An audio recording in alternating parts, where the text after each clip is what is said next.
Alright then, this morning we're gonna go out fishing, but we're not gonna need the boat today. We're actually gonna go urban fishing. Something that I haven't done in a while, and I'm gonna be fishing with my buddy Kazuki, and hopefully we can catch some fish for you guys today. But throughout the day, I'm gonna kind of show you guys the ways that I used to fish urban spots and the tips and techniques that I used to use to catch some of these very small pressured fish throughout the Arizona metro. But first, let me change out from this gear to the new Swimbait Underground stuff. Alright, so the new Swimbait Underground, the Fall Winter 2019 pack has just released. I'll leave a link down in the description below if you guys wanted to check out any of the gear. This new hoodie is super sick. It's got the SU logo, even has the patch on it as well on the wrist. So this thing is super nice. Winter is here, so you might as well get some new gear. But other than that, let's grab some gear and let's get out of here.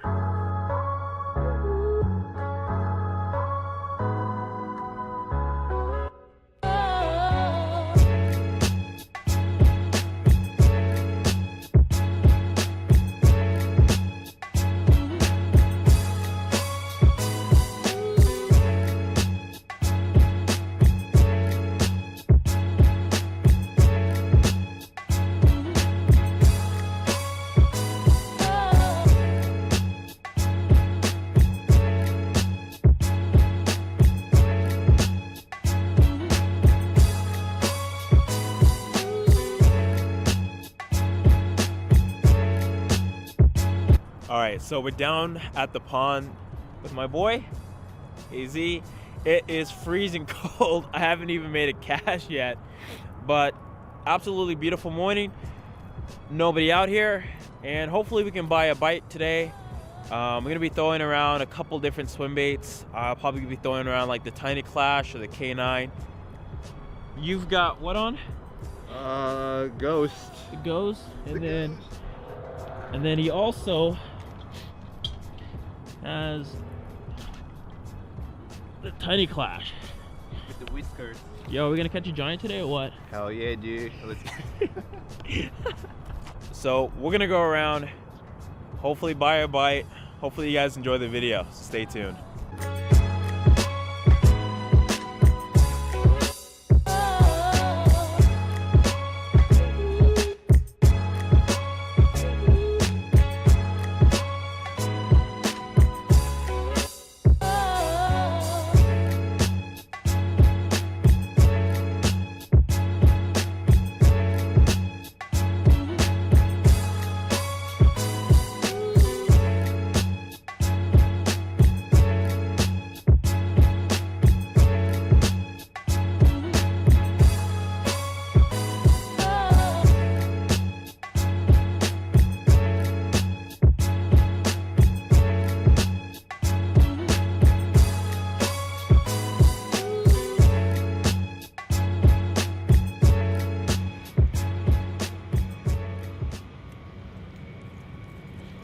Well, this morning I'm throwing the DRT, the Clash 9. I absolutely love this bait.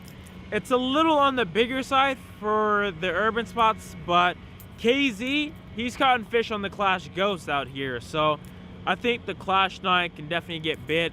Right now I have a ton of confidence in this bait, and I'm throwing it right now on my 8'6" Lowdown Customs extra heavy rod and the Daiwa Z200 with 20-pound fluorocarbon. So far we've had a couple followers, but nothing like super crazy, so we're gonna keep heading around. I haven't really fished here that much, so I don't know exactly what to expect, but Casey says he has a good hunch today, so hopefully we can catch a fish. Alright, so the setup that I've been using, I'm gonna break down real quick. For the Tiny Clash and K9, anything from 2 ounce, well 1 ounce tiny swim baits to up to like 4 ounce. Sometimes I throw 250 on this. It's the Tatula and DRT collab rod 73 remix. You handle smaller size swim baits pretty well. With the shoulder handle, you could almost treat him like a jerk bait, so I like using this one. And for anything heavier than 8 ounce, I've been using this DRT into Lala collab rod again, but it's 79 remix.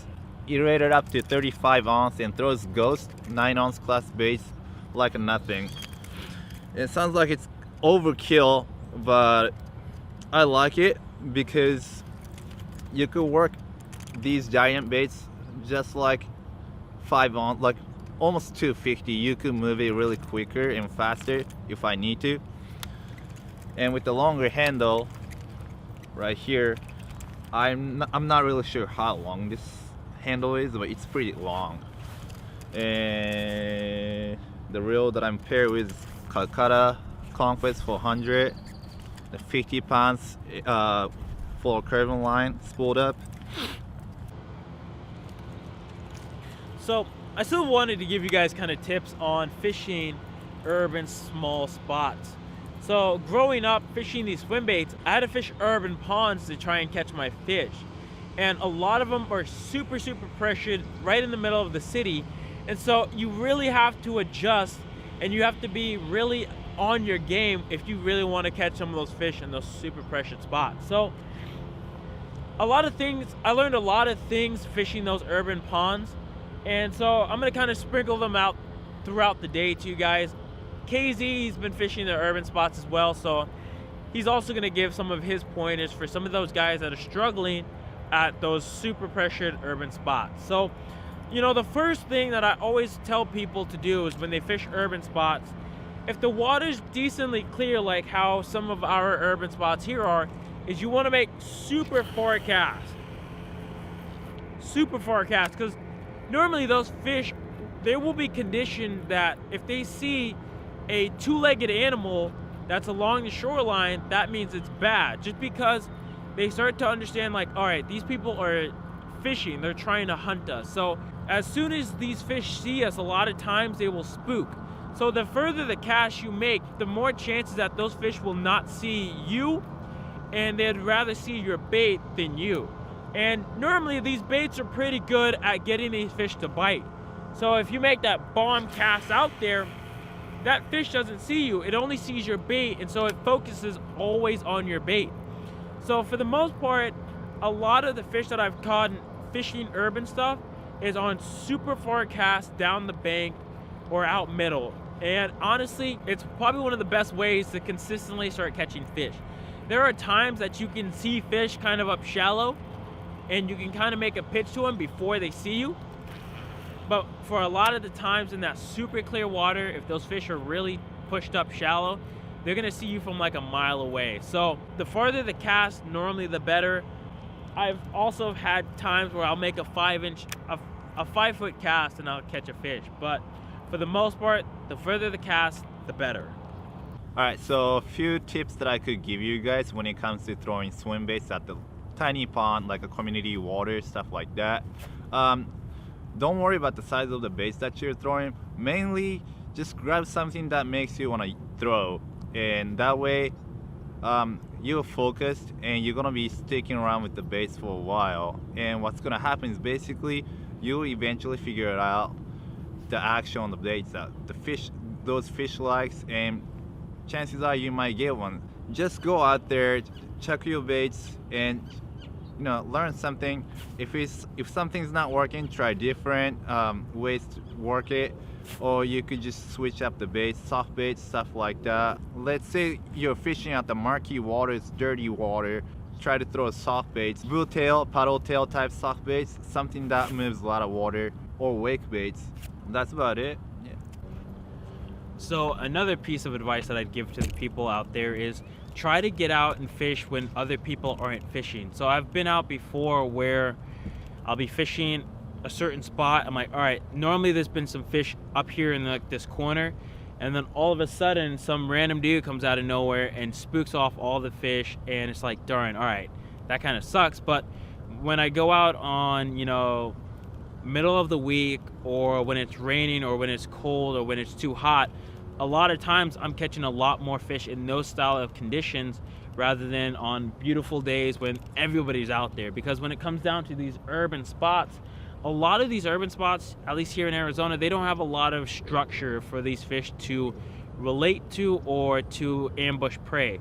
So a lot of times fish are forced to push bait up against like the bank or up to the surface. And a lot of the fish that I've caught have just been casting parallel with the bank, fishing super shallow. But if you walk by, those fish are gonna spook and they're not gonna come back for another hour or so.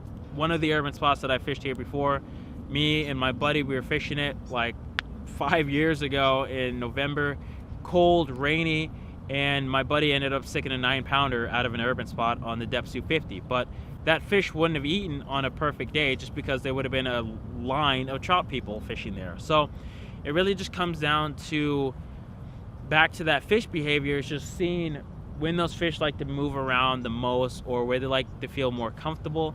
And a lot of those times are, you know, middle of the week. And out here, we haven't seen one person yet. And so we're seeing a bunch of fish up shallow just because nobody has spooked them yet. That's another huge piece, is just getting out there whenever you can and when nobody else can. What do you have to say, man? It's tough, dude. Didn't catch a single fish. Had a couple close calls in the 8 trap, but these fish just were not feeling it today, were they? No, they weren't feeling it today. Dude's a god. How do you catch a clash ghost fish out of this place, dude? Sometimes you find fish and, like, you know, out of curiosity, just toss it. They react, try to do it, then do 8 trap, whatever, the figure 8, and it works. Sometimes it doesn't. But That's stupid. That's dumb, dude. Other than that, thank you guys so much for watching, and as always, go out there and chase your dreams.